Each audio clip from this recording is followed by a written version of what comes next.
I want a signature style. And a signature style is important because it is uniquely yours. It cannot be copied and it positions you strongly in the marketplace. People start to recognize you and you have a consistent way of presenting yourself. And I think that's really important.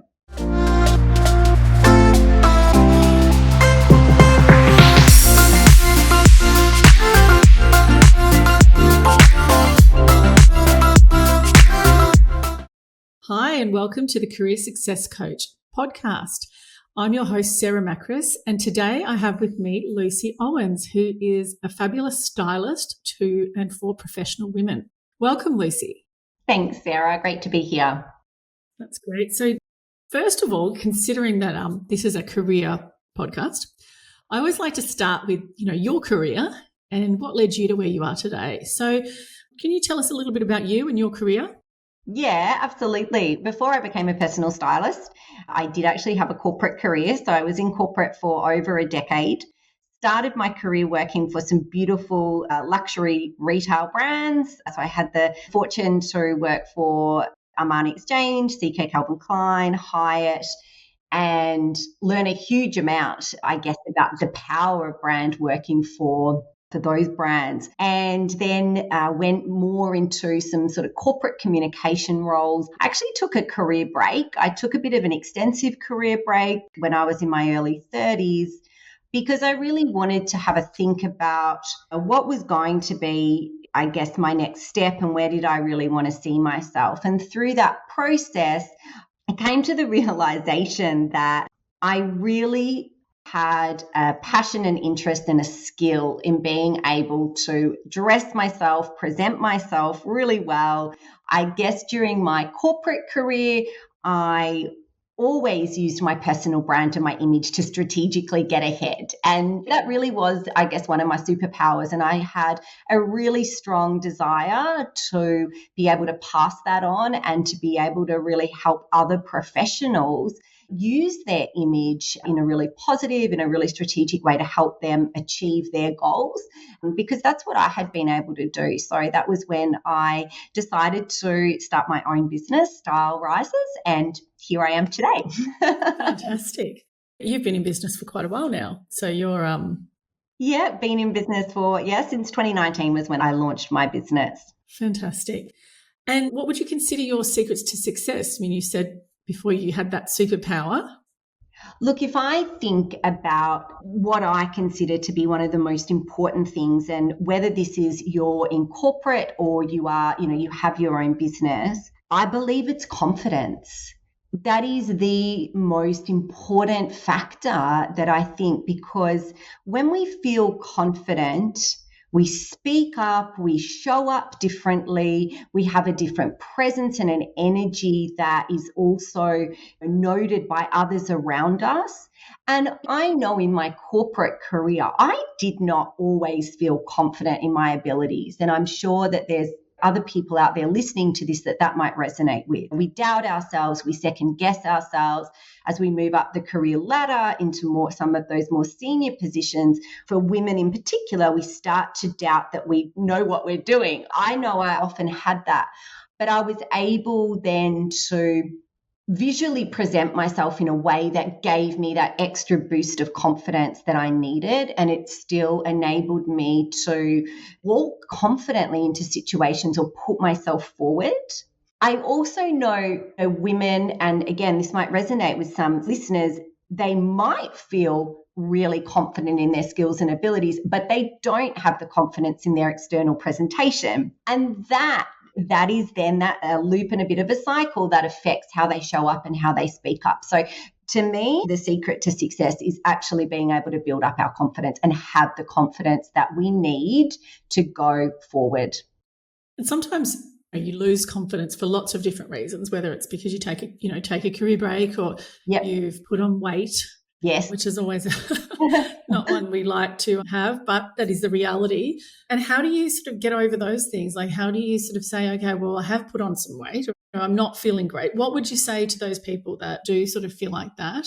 If we take, for example, the weight one, I know that's a big one for women and probably a lot of people out there who can think of a time when that's happened. But I think we put too much pressure on ourselves sometimes, and we actually just need to loosen that a little bit and take a really self-loving and supportive look at ourselves and really just think about honoring who we are. We don't need to be perfect. We don't need to be a perfect weight. I know that as women, we might feel better when we are a certain way, but often what happens, particularly from a style perspective, just go and buy a couple of pieces that make you feel amazing now, because we can feel amazing now. It is about, I think, cultivating the mindset around accepting and embracing who we are today versus filling ourselves up with kind of negative thoughts about whether it's weight or whether we don't feel that we're prepared after a break from the corporate world. I think it really is a lot around cultivating a positive mindset. I love that. Rather than looking at the wardrobe and thinking, I wish I fitted into those clothes, go and buy yourself some new things. Yeah. Yeah. And, often what I say to clients where they might be in the process of wanting to get to a different weight than they currently are, I say to them, if there's clothes that you're looking at every day and you're having this narrative in your mind that you don't fit those at the moment, I said those pieces need to come out. And if you think that they are something that you will realistically get back into in 6 or 12 months, then they go into a holding place, wherever that is. It's another wardrobe or so forth, but it's out of sight and it's out of mind, because otherwise we are starting our day in a really negative mental space, thinking that I can't fit into that, versus, hey, I've got a couple of beautiful options here that fit me now, and that is going to help me with my start to my day, my energy that I take into my day. And your confidence, yeah. And your confidence, yeah. That's great advice. You did mention that when you were in your career, you used your style to build that brand. Is that sort of when you realised the importance of building your profile? Yeah, I think when I think back to my career, it was almost something that I did, I suppose, subconsciously in a way. I just knew that, one, it was going to build my confidence and make me feel good. And I was always just mindful of how I wanted to be perceived in the corporate world. And I guess looking up to leaders in the different organizations I was in, the common single thread between all of them was that they presented themselves well. And I had some wonderful bosses throughout my career, strong females who presented themselves incredibly well. And I always really looked up to and admired that. And I just saw that I really intuitively knew that it was a really important part of building my professional image and reputation. I love that. So what mistakes do you see commonly amongst women when it comes to their style at work?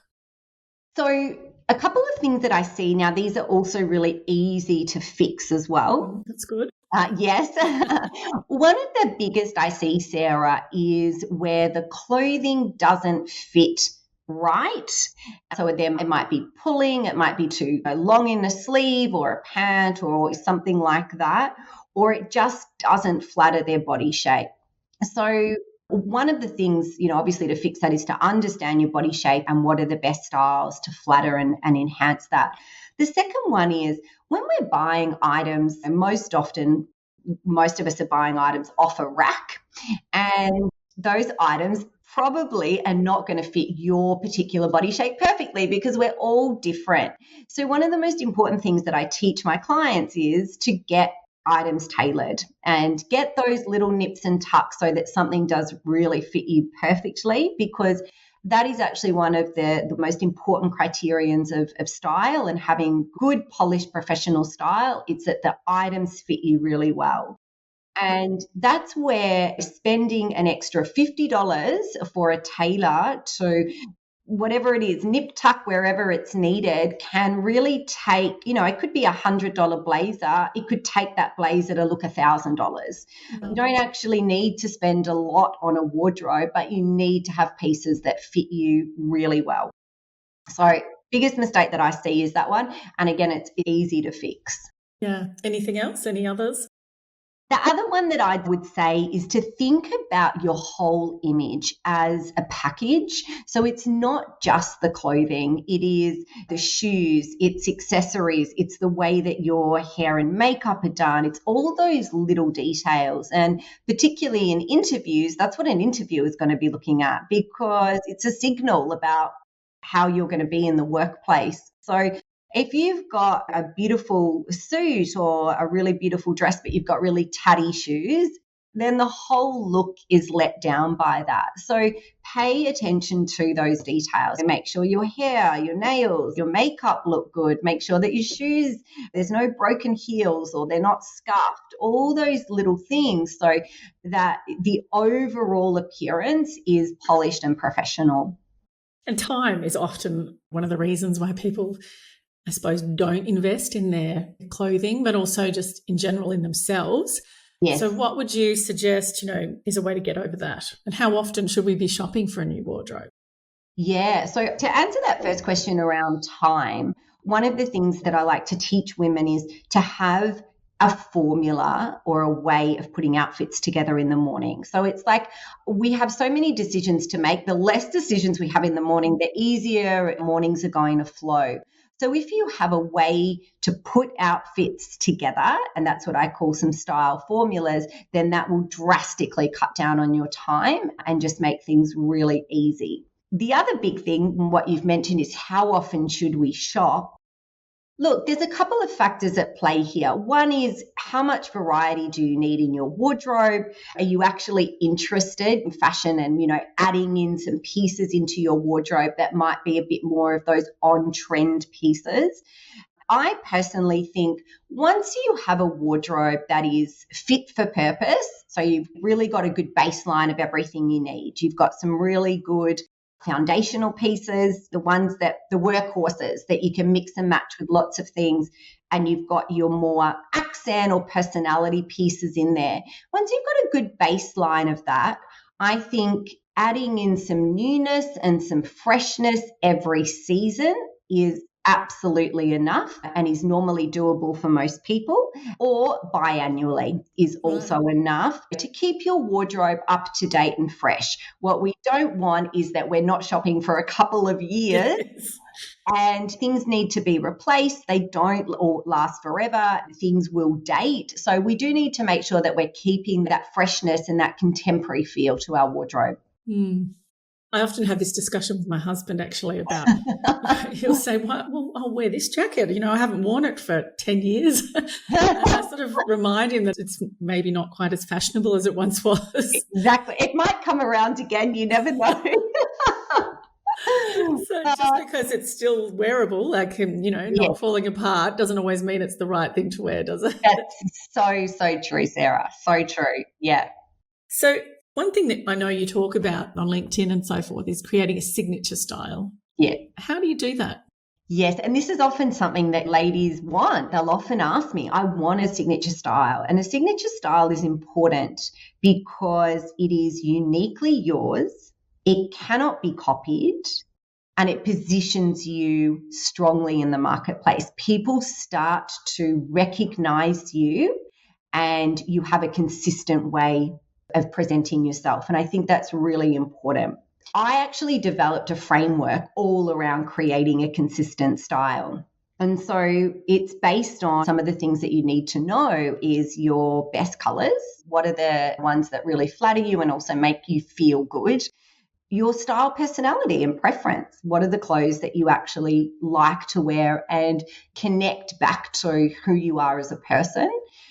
And then your body shape and what actually fits and flatters you. And again, what fits and flatters you from a physical perspective and also what you feel good wearing. When you have those ingredients, it is actually inevitable that a signature style is going to come out of that because we're basing the style around those key aspects of yourself. And it's a combination of both the physical and the psychological. No two people are the same when we consider their color, their body shape, and their personality. Everyone is unique when we take into account all those aspects. And so that's where I say, you need to understand those in order to build your signature style. That is what will come out of that. For our audience, can you think of anybody that does that really well? Absolutely. I think there is some great women in the media who have a really strong style. So Christine Lagarde is Yes. one, always consistently presents herself. I also really like Julie Bishop. She also, Yes. again, has a really consistent style. Also, Jo Horgan was one who I mentioned on my masterclass last week, who, again, and the thing about these women is they have different styles, but what they do is consistently present that style. And so we get an insight into who that person is. And I think that's the power of style. So, fun little question. Do you think that it is wrong to carry a more expensive handbag than your boss? That's an interesting question, Sarah. So, everyone's philosophy, preferences, priorities are different, right? So for some of us, an expensive designer handbag is what we are happy to spend our money on. Our circumstances might allow us to spend our money on that, and it might fit with our overall kind of style. So if that's you and it fits with your overall style and who you are as a person, and the way you want to be perceived, because people will perceive that in certain ways. So if all of those things align, then yes, I think it's totally okay. But I think it's always important that we do consider our audience and the environment that we're going into and how that might be interpreted by people around us. Yeah, I asked that question because a long time ago, I had a fashion blog while I was on maternity leave. And I remember there was a famous blog post that someone wrote. I can't even remember who it was now. And this thing went viral with all these people adding, in their views. And I was interested from a stylist perspective. So thanks for that. You're welcome. So many of us spend a lot of time on Zoom still. Do you have any tips for dressing on Zoom? Sure Apart do. from changing your top half. Yes, absolutely. And this is something, I spend a lot of my life on Zoom too. So I think one of the things is the easiest is solid colors, like solid block colors are easy on the eye. It's not to say you can't do prints, but be wary of a print. If you're going to do a print, do a little test meeting with yourself. Just start a meeting and see how it appears on screen, because someone has to look at you, let's say for whether it's 30 minutes, 45 minutes, an hour. Is it going to be tiring for them to look at you? And are they going to be able to focus on your face? Or are they going to be distracted by what you're wearing and not actually then focus on what you're saying? So the easiest thing to do is just to wear solid block colors that really flatter you, and make sure there's some contrast with your background so that you do stand out. And again, that the background's not so distracting. Sometimes people have so many things in the background, and again, you're looking at all the little different things they've got on their bookcase. The bookshelf one, yeah. Versus, what you're saying. So I think that's important. And the other thing I would say is it's really easy to add some jewelry or something up the top as well that does look interesting. And it makes a massive difference. Even if you're just wearing a plain top, but you throw on some sort of necklace, a scarf or an earring, it really does make a very, very big difference to how you will be on screen. Well, that's great. So any other tips for the audience today? The biggest things that I'd like to say, and one thing that I do teach people, is to trust your intuition when it comes to style. I think a lot of times we get derailed with style because there's so much clothing that comes into the stores now. We don't just have 4 drops. Some stores might have 20 drops in a year of different items coming in. There's lots of influencers who are wearing all new different clothes, and we can get derailed really easily when it comes to style. But I think if we actually just stop, pause, and listen to our intuition and our gut, that is actually probably one of the most powerful things we can do to help us figure out what is our style and what do we enjoy wearing. That's all fantastic advice. And thank you so much, Lucy. Now, if anyone wants to reach out to you, where can they find you? Yeah, absolutely. So I'm on LinkedIn. I post there pretty much 3 times a week, sometimes 5, but they can always reach out to me on LinkedIn. So Lucy Owens, if they search for Instagram, Lucy Owens Style Rises, and they can find me on, or stylerises.com is my website.